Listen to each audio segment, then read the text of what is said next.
Welcome to Holistic Dog Behavior, the podcast, where we explore the science, emotions, and stories behind dog behavior. I'm Megan, a certified dog behavior consultant. And I'm Bridget, Megan's twin sister. We're here to make understanding your dog easier and more accessible. Join us as we break down complex topics and share practical insights to help you and your dog thrive every step of the way. Before we dive in, a quick note. The information we share on this podcast is meant to be educational and empowering, but it's not a substitute for professional advice tailored to your dog's specific needs. Always consult with a qualified behavior professional or veterinarian if you're dealing with serious behavior or medical concerns. Dogs are individuals, and every journey is unique, just like yours. Hey, Bridge, how's it going? Hey, Meg. It's going well. How about you? Pretty good, pretty good. Nice. Just getting ready for today's episode. Yeah. Lots to talk about. I know. I'm really excited. This is there's going to be a lot packed in here. It'll be fun. Mm-hmm. Yeah. Mm-hmm. And hopefully very informative for people. Yes, exactly. Yeah. So what are we talking about today? Yeah. So this is our second episode. So we thought it would be a great idea to talk about in depth the methods that I use in dog behavior modification and training. So we're basically going to go through in kind of a more scientific way and more technical way while still keeping it pretty high level so people can understand what we're talking about. Mm-hmm. The different types of methods that I use to help dogs change their behavior and feel more confident and have more joy in their lives. Awesome. Yeah, I think that sounds great. And we're also going to briefly touch on other methods that are out there and maybe why we don't typically advise using them. Yeah. So, yes. And we'll get into that actually starting now. We'll start with that topic. Cool. And then we'll move into the other methods that I actually use. Sounds great. Yeah, to start, we're basically going to talk about how there are a lot of techniques out there that use aversive methods. And so we're going to talk about why we want to avoid using those methods and how those can affect our dogs. So for anyone who doesn't know what aversive means, it essentially is any stimuli or anything that happens to you or is in your environment affecting you that you don't like. Mm-hmm. In human terms, that's what it is. And it is the same for dogs, same for our dogs. And so, but there is a lot of people who still use those kinds of methods. And what I mean by that is I'm talking about specifically the aversive methods that are what's considered positive punishment, which nobody is going to know what that means, but we'll get into it a little bit later. Mm-hmm. But essentially positive punishment, just real quick, means you're adding some kind of punishment that affects your dog in a way that causes them discomfort or pain or hurts them, things like that. But really what it means is that you're adding a certain stimuli that should decrease the behavior in the future. That's right. The like pure scientific example. But we'll give an example of that in a second.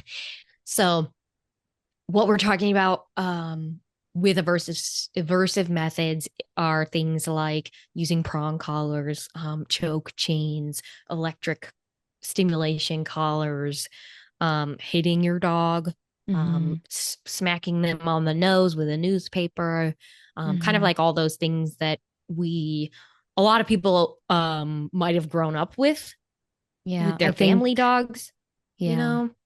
Yeah. And so I want to explain like why we don't use that. Yeah. Right. Mm-hmm. Anything before I get into that? Yeah, I think that makes so much sense. It's something that I want to preface that I didn't know about um the differences for a long Yeah, I didn't time. either. Yeah. Like Yeah, that's we didn't something that I had to know. learn. Mm-hmm.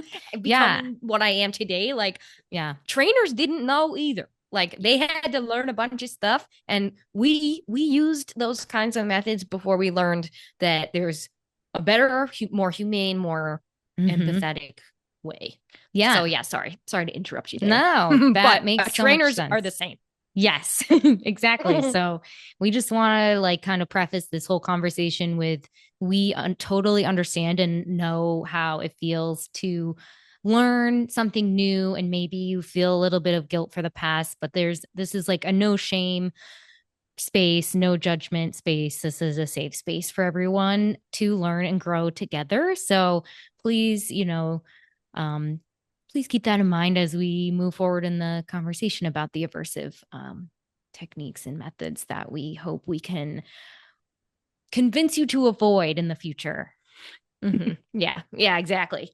Yeah, so let's just jump into kind of why we want to avoid them. Mm-hmm. Um, I'm actually going to start with explaining why do people use them right now, and it's mainly because um, they technically do work in the short term. Mm-hmm. They will diminish the behavior that you don't want.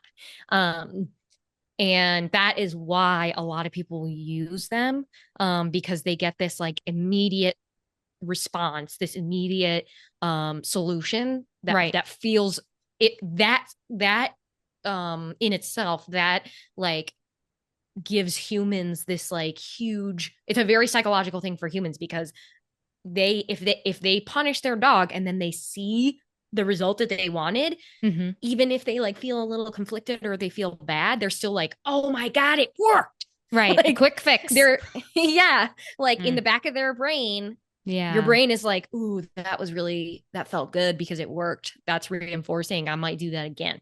Yeah. Which is hilarious because we're actually going to talk about it is essentially what positive reinforcement is for the human Yeah, side. that's what I was just thinking as you were saying that. I was like, this is like a mind fuck Yes, sort of yeah, it situation. is. Like it's just like Yes. goes round and round.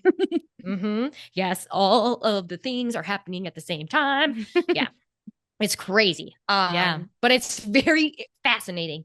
Because the thing that we want to do for our dogs actually happens to us humans when we use positive punishment. Um, and so when we use aversive methods, I'm going to stop Right. using positive punishment because a lot of people are not going to care about Okay. that term. Yeah. Um, so, but yeah, it it does work, Mm-hmm. but it works for a reason, and that reason is not good. Yeah. And I think like when we say it works, it's important to distinguish like it works in terms of getting the desired outcome that you're seeking.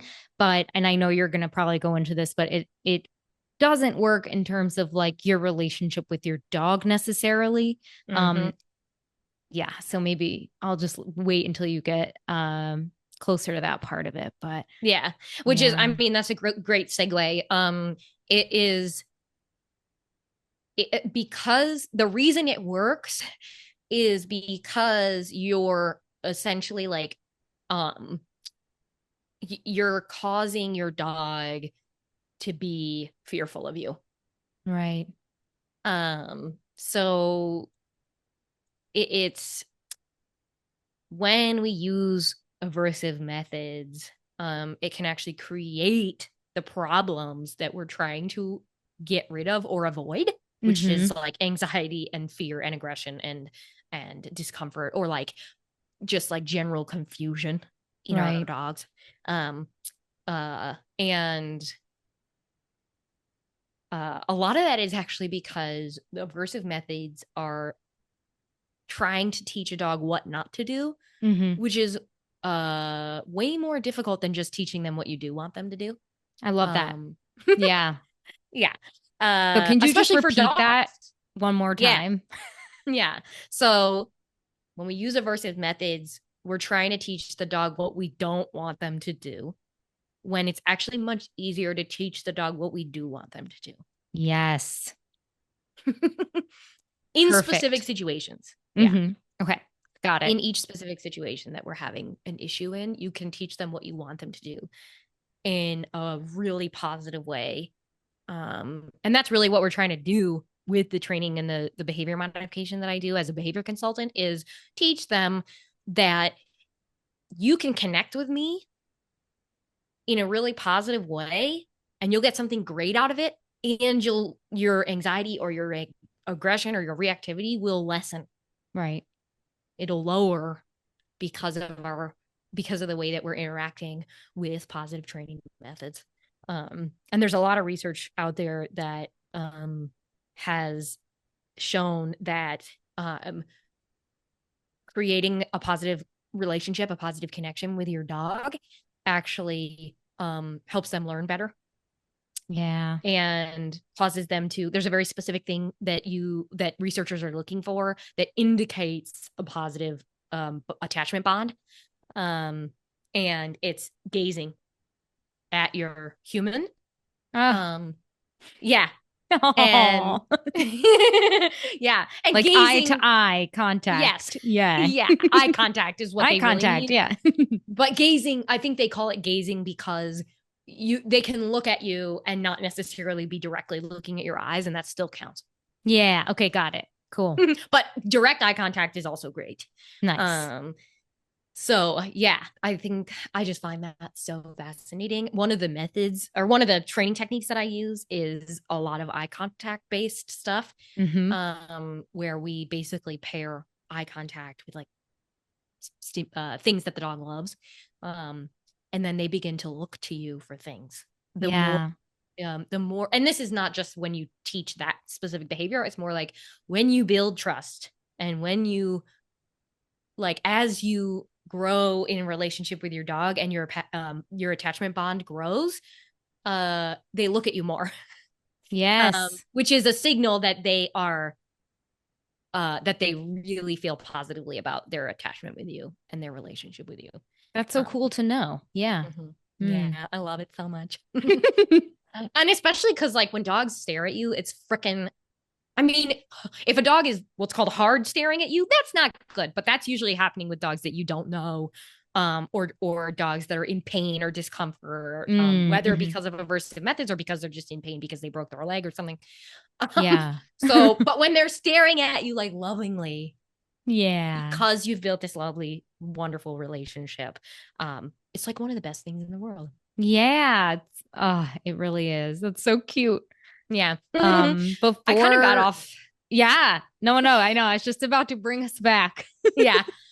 But I think that was a really good tangent. Mhm. Very good information for people. But I have a question, unless you Mhm. have like something you want to immediately get back to about the avoiding aversive No, method. maybe your question will get me to that next point. So, Well, I was just thinking about it and how you and I have discussed that even we didn't know, as kids and with our family dog, our first family dog, like we didn't know that aversive methods, at the time it was just how people train their dogs. And mhm. so for example, if you are similar to us and you're learning just now, but you've used like maybe certain aversive methods on your dog because that's what you were taught, or that's what a trainer told you to do, is there anything you can do to like overcome that moving Mhm. forward with your current dog?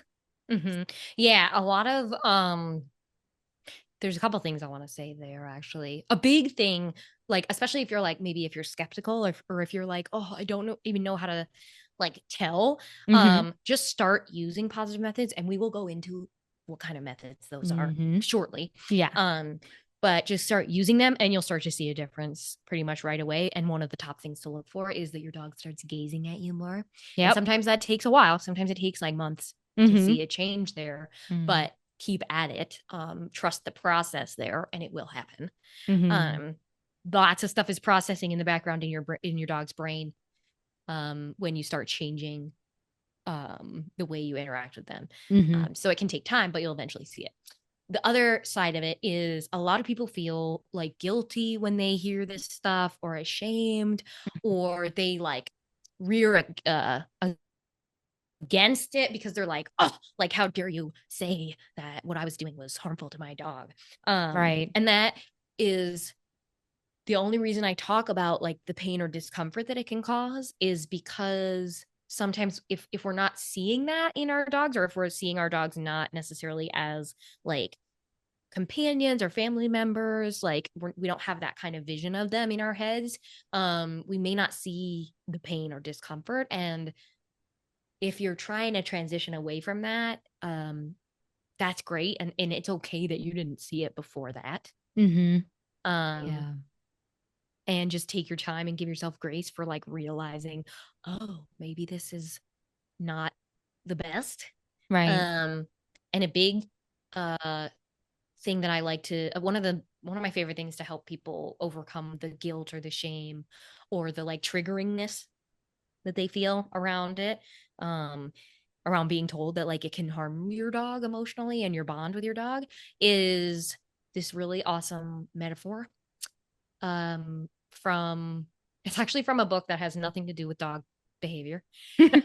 um but it's a metaphor from a book that a woman named Emily Nagoski wrote, and I think she's like a psychologist, or something. Yeah. But Yeah. we don't have to talk about her.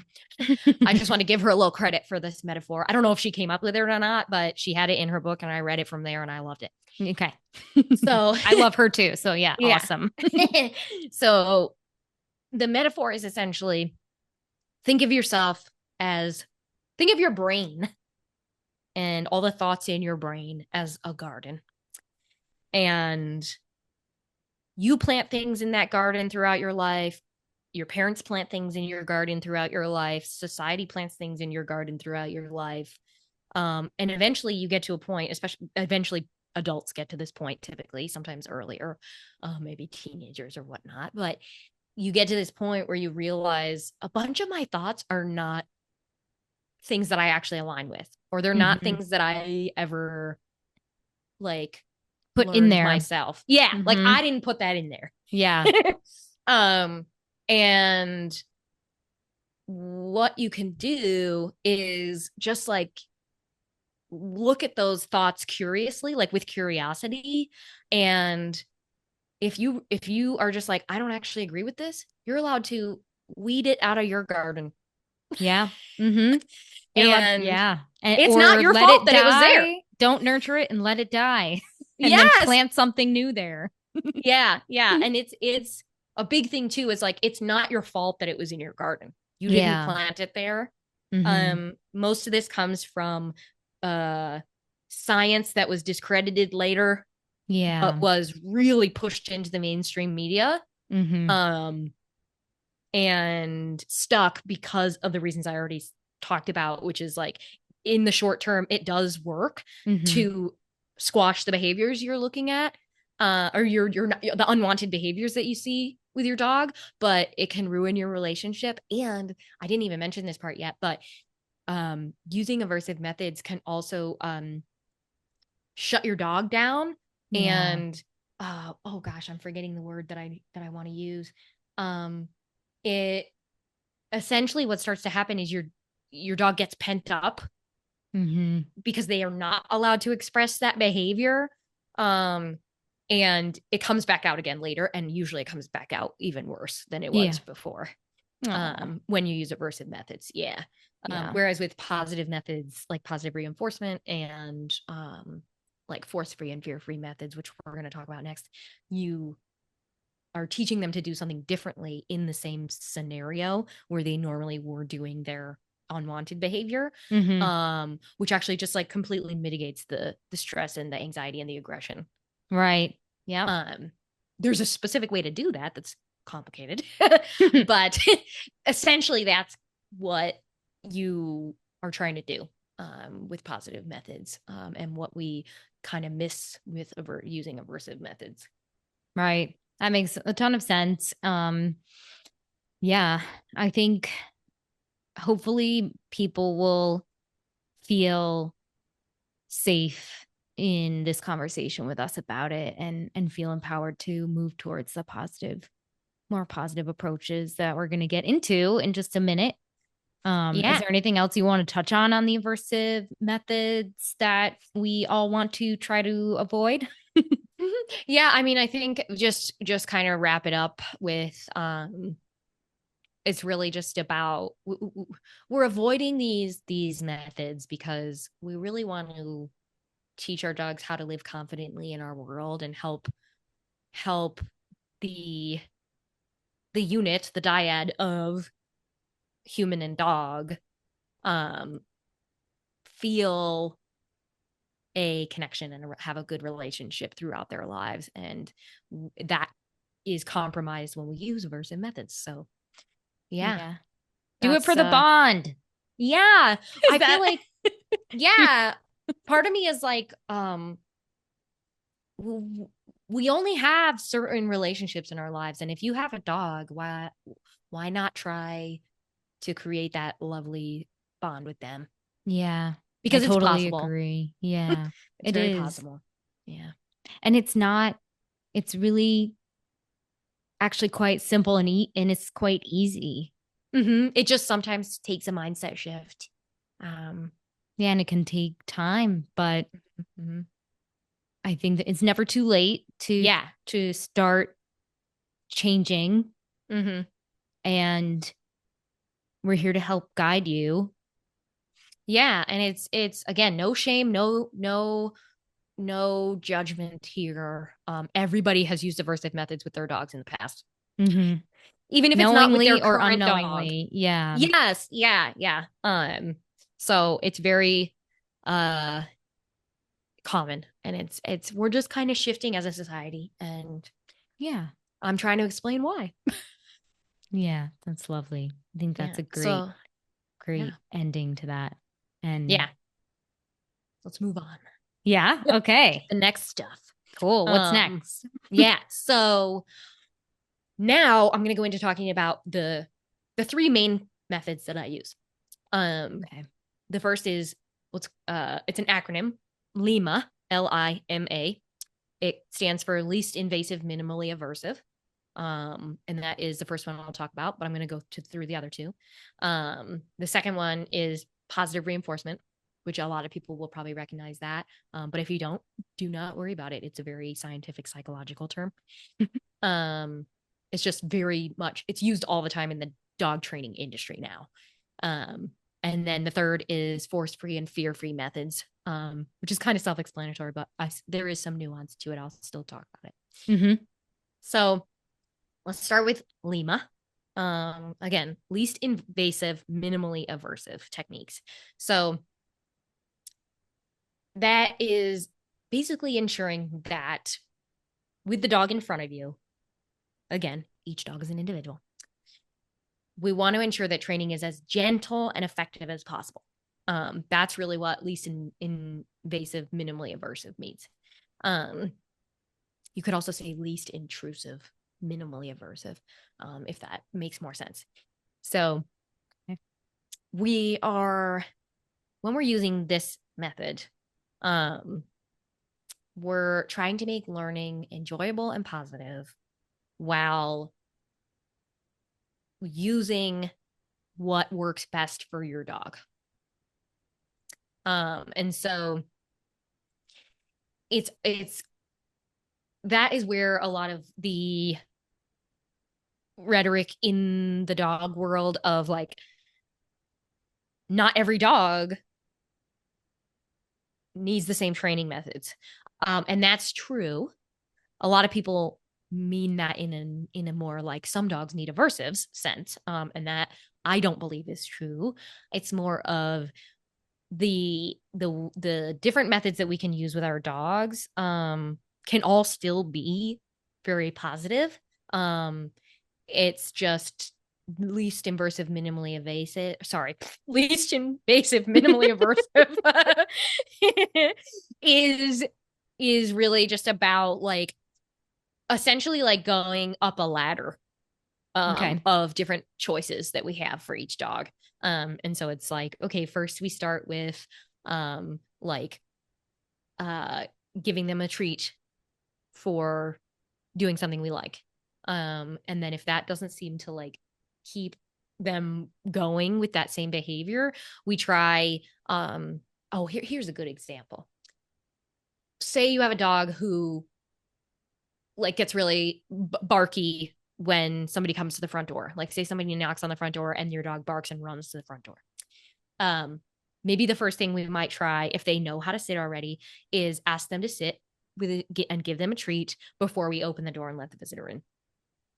Say that doesn't work. Say they don't really care about the treat, or say they will sit, but then when the door opens, they'll start barking again. And like I work a lot with dogs that will like lunge and bark at visitors because they're scared of them, and they're trying to get them to go away.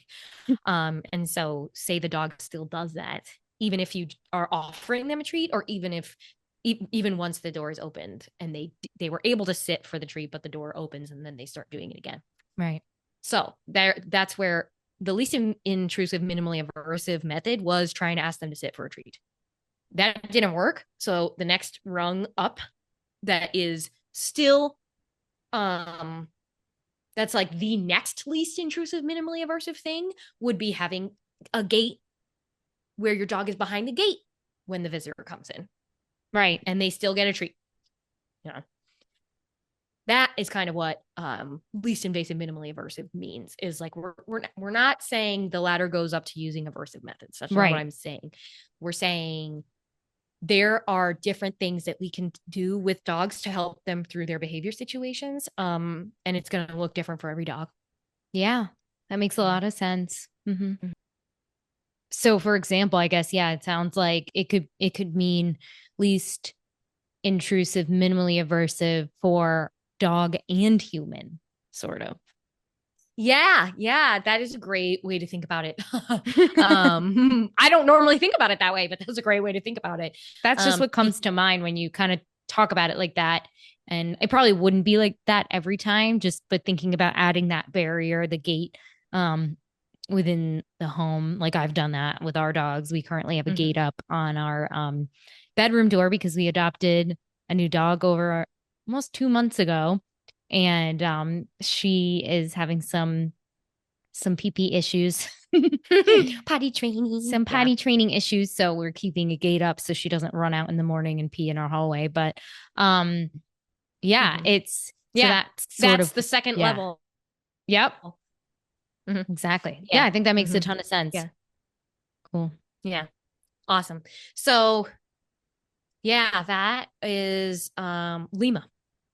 Awesome. That is the general concept.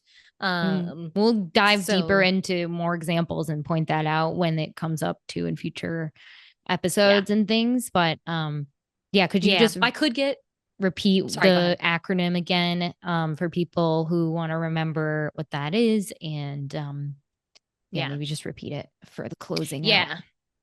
So to end that little section, LIMA, least intrusive, minimally aversive, is basically working with the dog in front of you and trying the least intrusive, minimally aversive method first, and slightly ratcheting it up from there to figure out what do we need to help this dog through what they're going through. I love that. That's the LIMA, least intrusive, minimally aversive, is actually part of the certification for the IAABC, which is the International Association of Animal Behavior Consultants, that I have the certification from. And you have to pledge to use LIMA to be a part of their organization. So it's very important. It is important. Yeah. It's easy to also kind of follow. It's a nice way to be able to share that with people that you're working with too. And awesome. So I think next one. I think actually now might be a good time to take a break, and then we'll come back for part 2, which is positive reinforcement and force-free, fear-free methods.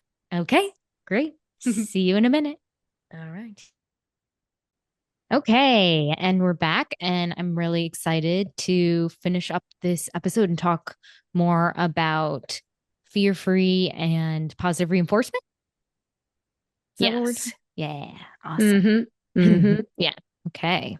I'm going to start with positive reinforcement, um, because that's a little more of an obscure, like not as well understood, or at least not as obvious in terms of what it means as force-free, fear-free, because that's pretty obvious. Yeah, sounds good. It means what it means. Yep, straightforward. Yeah. So with positive reinforcement, that is a big term in the dog world. A lot of people have probably heard of it, like if they've looked into trainers or if they're on like dog Instagram or TikTok at all. Mm-hmm. It's like all over the place. And what it means, I'm going to put it really simply. Reward the behaviors you like, and your dog will want to repeat them. That is verbatim from my blog post about it. Nice. Because I loved the way I figured out how to write it. Nice. Say it one more time. Yeah. So positive reinforcement essentially means you should reward the behaviors you like, and your dog will want to repeat them. Yes. So essentially, or in a more scientific way, positive reinforcement literally means you're adding something to get the behavior to happen again in the future. And typically what we mean by adding something is you add a treat into the equation. So you give your dog a treat after they do the behavior you like. Mm-hmm.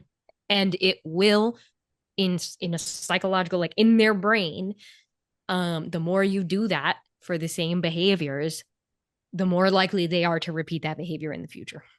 Yeah. Right. So it's a very like simple way to think about how do I get my dog to do things that I like? Yeah. Basically, just reward them after they do it. You got to reward them with something they actually like. Mm-hmm. That's really important. Otherwise, it can actually become an aversive thing. Mm-hmm. So yeah, that makes a lot of sense. And I think it'll be great if we can share an example of some kind. Yeah. And I also have a question, sort of thinking as someone maybe who might be new to this type of thinking, this theory. And so what do you want to start with first? Question or example? I'll do an example. Okay. And just see how that goes. Cool. See if people will resonate with that. So a really easy one is, let's say you've already taught your dog how to sit, right? You say sit, they sit. When you ask them to sit, you should for it to be positive reinforcement, you should immediately give them a treat or praise them. And what you're doing essentially is telling them, good job, I want you to do that again. So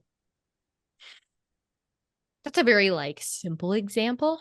And doesn't really go into if you haven't taught them how to do something yet. But that's really all it is. It's like your dog sits and you immediately give them a treat right after. Right. And you can do that. For instance, like we did this with Hazel, your dog, your new dog, because she didn't know how to lay down yet. And she was struggling to learn how to lay down. And so what we did was we basically just waited until she just naturally laid down on her own. And you gave her a reward for it. And you did that every time you saw her lay down. Yep. In a certain amount of time.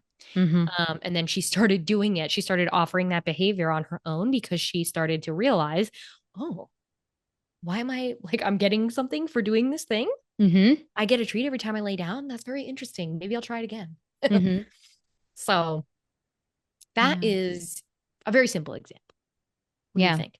That makes a lot of sense. I have another example of kind of a fun one with me and Remy, our other dog, and I think that you taught me how to do this sort of and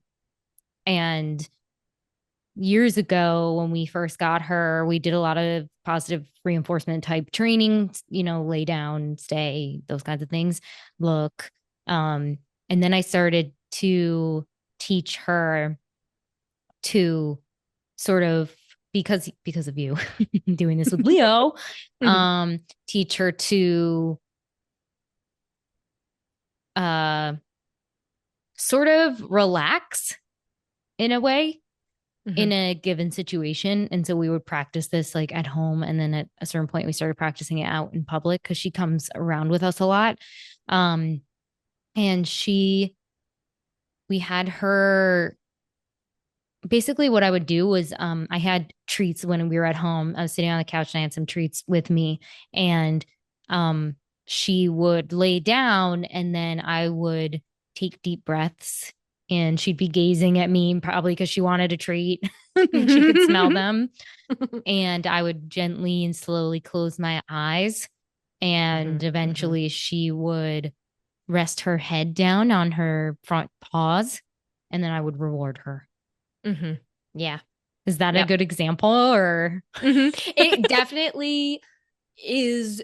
That is positive reinforcement. And it's funny because we could get really into the technical terms.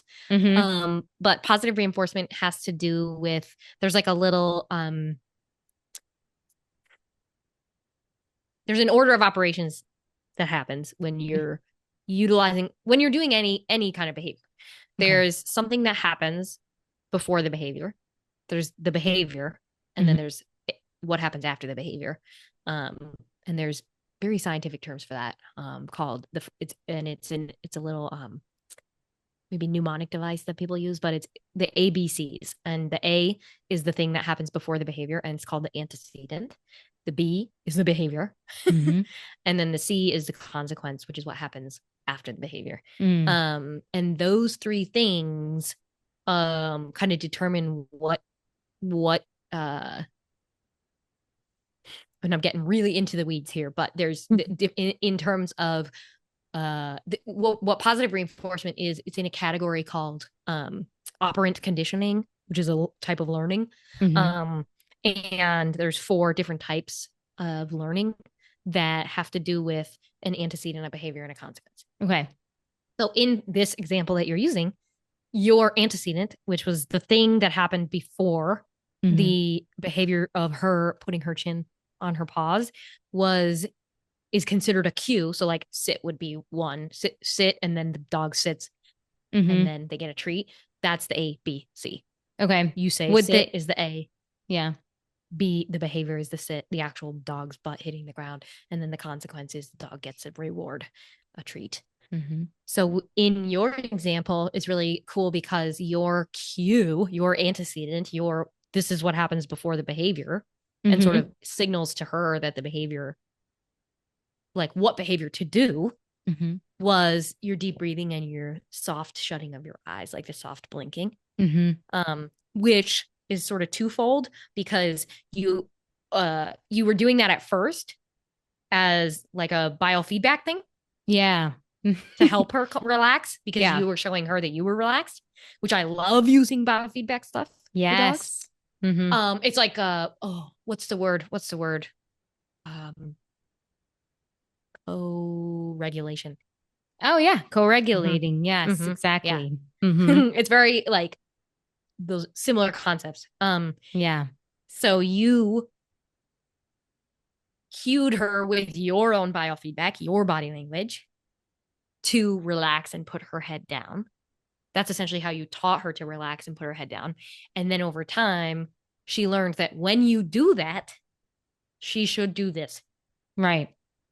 So when you breathe deeply and kind of like slowly open and shut your eyes, she, over time, because you did it so often and you rewarded her for it, that she started doing that behavior of putting her head on her chin when you breathed deeply and shut your eyes, because previously you had given her treats for doing that in that order.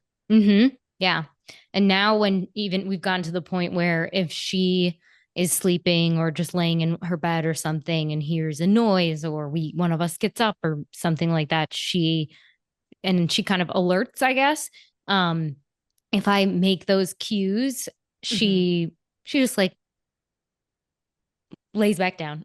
Yeah. And you did, correct me if I'm wrong, but it's called transferring a cue. You began to transfer the deep breathing and the slow blinking to the word relax.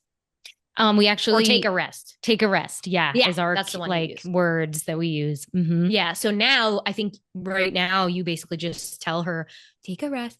Mm-hmm. And she knows that means, okay. Yeah. Yeah. In most situations. Yeah. That's a whole other podcast episode when dogs can't do the thing that you've taught them how to do. Yeah. There's something else going on. Mm-hmm. And we are compassionate towards them. Mm-hmm. Yes. Yeah. Okay. Well, I kind of derailed us there, but that was just like came to mind, and I was like, oh yeah, like that makes a lot of sense. And in just that's what popped into my brain as you were saying that. That's how positive reinforcement kind of works. Okay. Cool. So in terms of someone who is new to this, maybe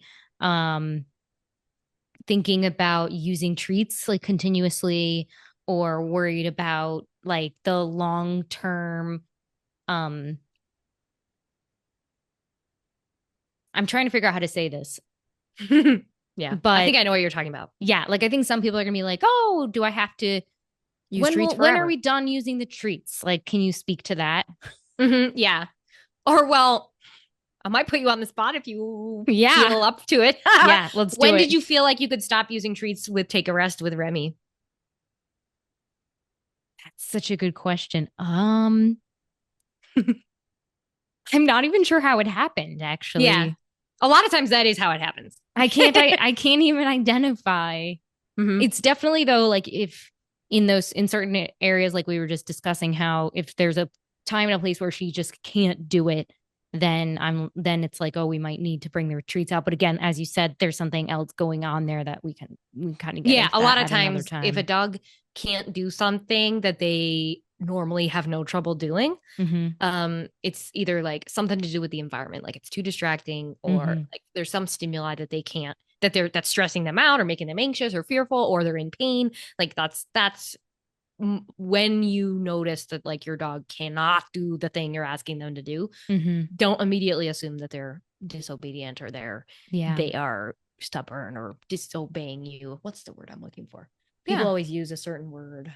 I think stubborn is definitely used a lot, or like they're not listening to you, and it's like, right, that's not what's happening. They're struggling. Yeah. So let's switch that mindset. Like, but yes, sorry, we're not really talking about that. No. But yeah, I think I can't at this moment identify when we could stop using treats, but that's okay. I'll go through it. Okay. What I'm assuming happened with you guys is you did it so many times, and it became like inherently reinforcing to her that she just didn't need the treat anymore. Yeah. That does not always happen. That can happen really easily with like relaxation things. Okay. But that doesn't always happen. Most of the time it does not happen. And so what I tell people is you have to use the treats to what's called proof and to proof the behavior, and to I'm forgetting the word. To oh gosh dang it. What's the word for like I keep thinking of the word differentiate, but that's absolutely like the opposite of what I want. Collaborate? No. It's cohesive. No, kind of. Generalize. Yes! Oh. Okay. So let me start over. Okay. Because I got a little like just tongue-tied. couldn't think of the word. Yes, tongue-tied. So when we're talking about the way that I explain the treats thing to people when they're like, oh no, like, do I have to use treats forever? No. But you do need to make sure that your dog can do the behavior in lots of different scenarios before you can expect them to do it without treats. Okay. Yes. That's exactly what we must have. I know that's what we did, because I just worked on training that for a long time consistently in a bunch of different settings. And it was more just because Remy, when we first got her, had severe separation anxiety that we've only really been able to get to a good place on in the last year. And so she came everywhere with us, and I kind of like, it was sort of a need to have her be able to relax and feel comfortable and confident in those situations. So it was a mixture of helping her relax and giving her positive association with the places we were going. I literally have like a flashbulb memory of us going to this brewery nearby, and we were sitting outside, and eventually she just like literally laid on her side and fell asleep. Yeah. And I was like so proud. Yeah, it's so lovely when you're like, when you go from your dog can't settle to they can just sleep. Yeah. Now in the same setting. Yeah. So that's great. Yeah. And it's really like it's a lot about generalizing the behavior to lots of different situations and environments. And that gets really complex for a lot of people, because like you might not even recognize that your dog being able to do it at home is totally different than your dog being able to do it at home with a visitor there. Right. Yeah. So you have to, a lot of times you have to go back. I get so excited that I know. I knock things so much over. movement. Yeah. For people who are only listening, I whacked my laptop. So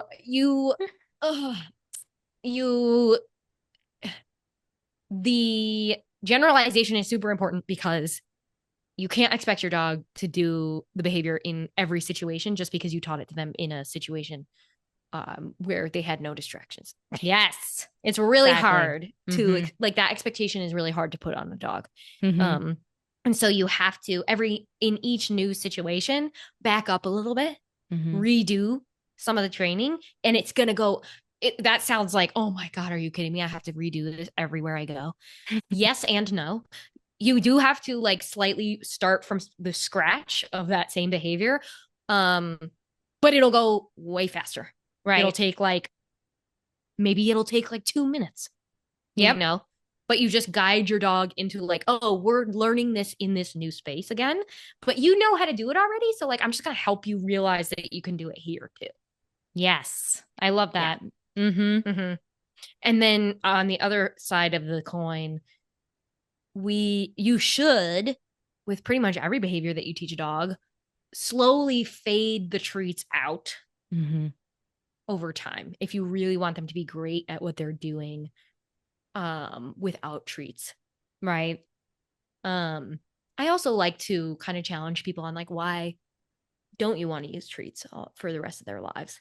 And I get that like some people are like, well, my dog has dietary restrictions, or like they're gaining weight so much. And I'm doing this all the time, so I don't really want them to have to rely on the treats. And that makes total sense. I think so I just like to challenge people who are like, oh, I don't want to bribe my dog for the rest of their life. Right. Or like, I don't want to like, I want them to do it because they respect me, kind of thing. Right. Like that's when we're getting in, those two things are when we're getting into like different theory. Yeah. Like we're dogs gonna don't go necessarily in this direction, and sorry that those two things aren't like kind of enveloped in this theory and in the direction that we're moving, but right. Yeah. It's like, that is like the concept of respect in general is like a very high level, complex human thing. Dogs don't have that. Yeah.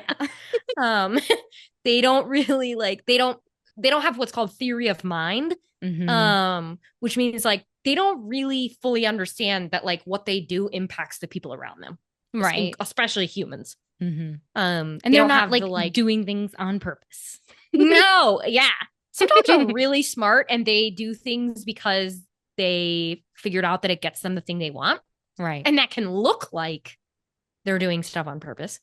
But they're not like, I mean, their brains, they have mammalian brains. We have mammalian brains, but they're not as developed. So they just don't have like they don't have as much of that capacity to like understand those complex psychological things. Exactly. So that's why I like to challenge people on like, like, why don't you want to continue to use treats? And even with the people who are like, I really just don't want to use treats because of the X, Y, or Z. That's who I tell them, okay, yeah, that's totally fine, let's fade the treats out. So meaning like you still give them treats when you're practicing it in all different environments, but you only give it to them every other time they do it. And the in between times, you just praise them or something.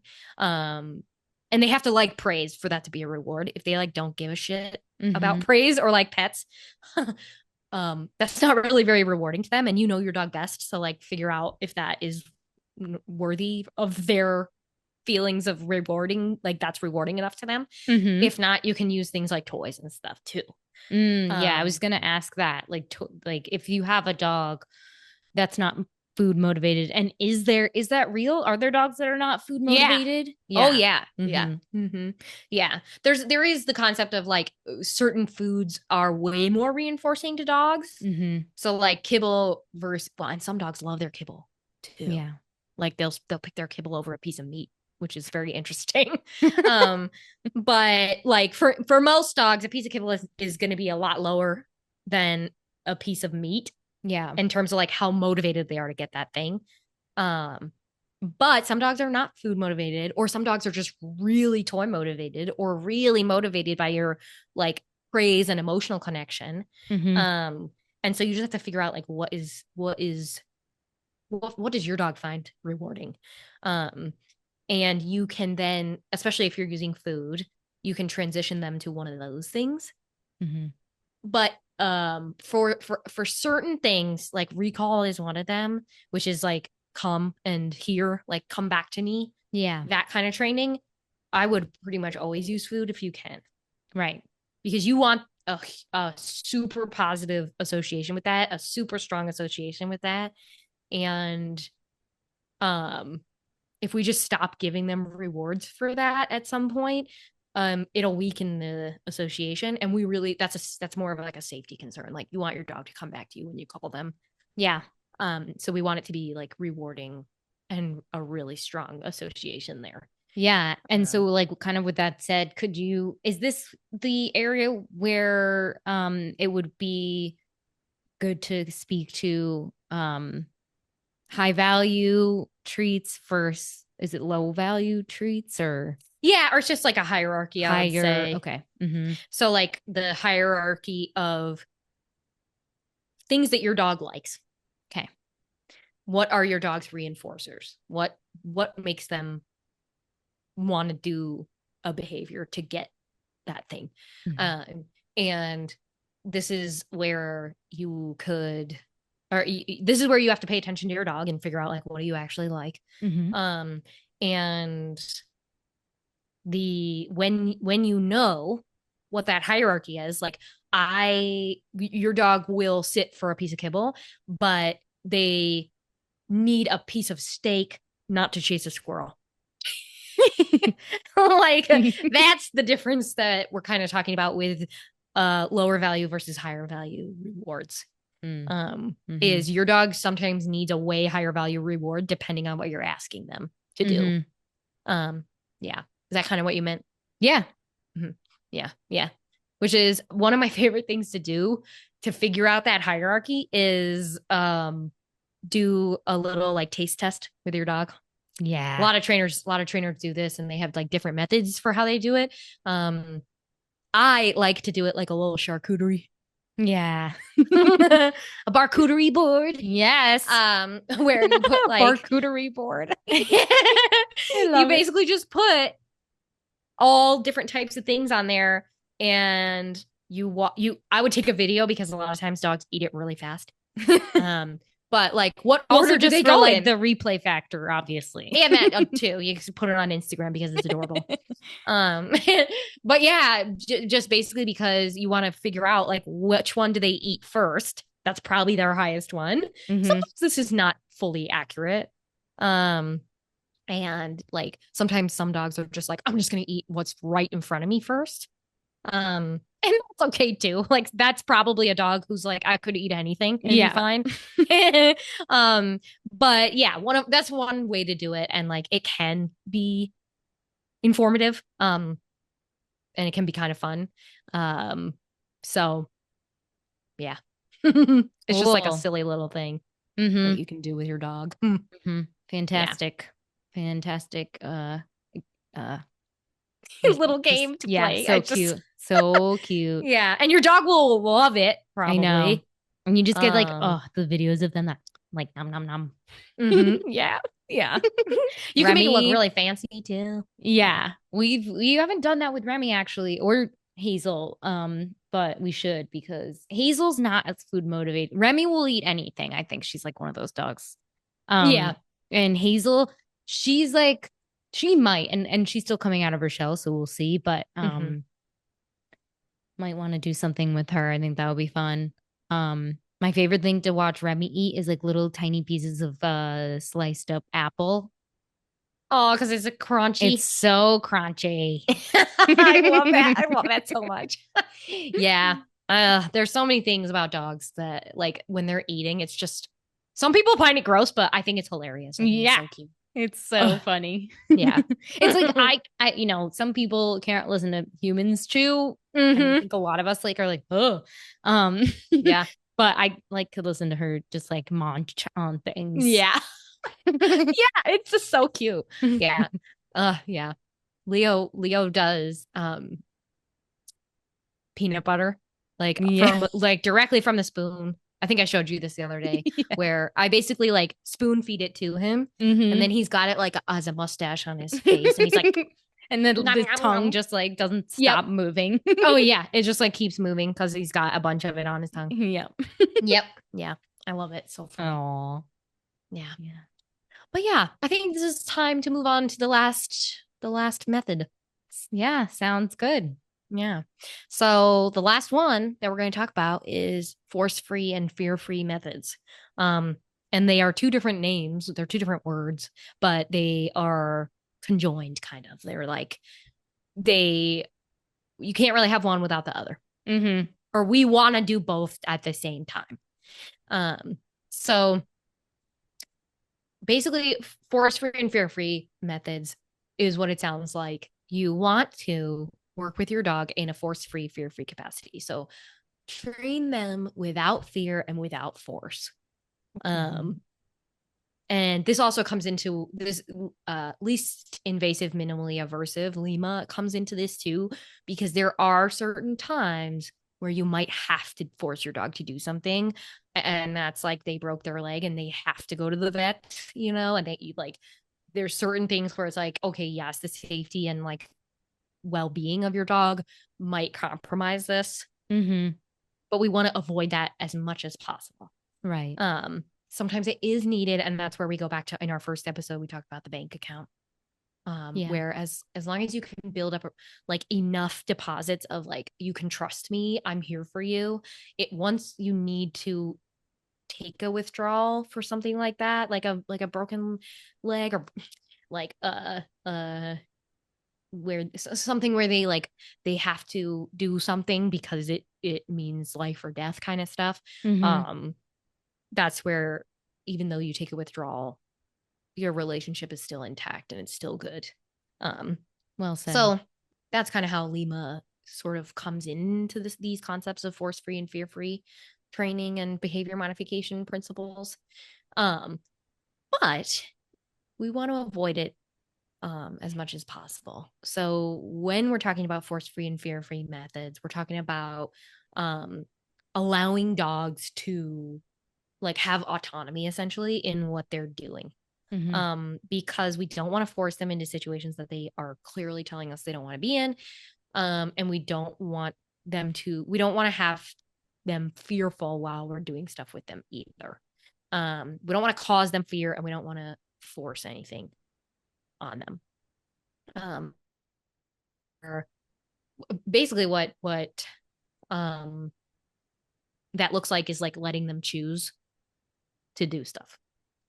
Um and it reduces fear and builds trust so much when you let your dog choose things. And when you one of the most important words that I like to link this concept to is consent, like allowing your dog to consent to things being done to them when they need to be. um is super important and a huge part of this force-free and fear-free concept. A couple of like the major concepts in force-free and fear-free are letting dogs opt out of stuff, and that a lot of that has to do with watching their body language, and then also respecting boundaries, again based on their body language. So what I mean by that is like letting your dog opt out of something that they find uncomfortable or scary. So like for example, you have um a dog who is afraid of the bath. And um at this point they don't necessarily have to have a bath. Like they don't have ticks or fleas or anything. Like they don't have a medical thing. They just are like, they got some dirt on them, they're a little stinky, whatever. um and they're like really, they don't like going in the bath. They shake, they pant. You can tell based on their body language that they are nervous about it. One of the things we can do for them to keep that experience fear-free and force-free is allow them to opt out if they just can't do it. So if they are avoiding the bathroom, or if they are starting to shake when you put them in the tub, kind of allowing them to process it, giving them a couple minutes or like 30 seconds and being like, okay, would you like to leave the bathroom, and open the door and allow them to leave. Even though a lot of people are going to be like, oh my gosh, like, but then what if I really need to give them a bath? If you want to, again, we're not talking about medical stuff. In that case, you might have to give them a bath, and it's going to be stressful. And you'll have to start over on conditioning them to feel better about the bath after that. But for people who are like, oh my God, but like, they're kind of gross. Like, what am I supposed to do? It can be so beneficial to allow your dog to opt out, even if you're like, oh, this sucks. I really don't want to let them opt out. They can feel it builds so much trust. Between you and your dog to listen to them and respect them telling you this is too much for me. And then just that little amount of trust can make it easier to help teach them that the bath is safe and it's okay, and they don't have to be scared of it as you move forward. So that's like one of the main, or two of the main concepts, which is like, again, allowing them to opt out and respecting that boundary. And then the one of my other ones that I like to talk about is teaching dogs that they have control over their environment and like over what happens to them, over their own autonomy. And that is essentially like teaching your dog that they can give consent to you. Like they can show you that they're consenting to this thing. And I have a great example in my blog post on this, for nail trims, like dogs that are stressed about nail trims, where you can teach them a behavior, and we call it a start button behavior, because essentially what they're doing is they're like, when they do this behavior, they're starting the process of the thing that they find a little bit stressful. So for like a dog with nail trims, maybe you taught them to give to put their paw in your hand separately. Like you say paw, they put their paw in your hand. And then to teach them to consent, you bring the nail trimmer out. And again, this is an example where we don't need to recondition the site of the nail clippers, because some dogs need that too first before we actually get to a start button behavior.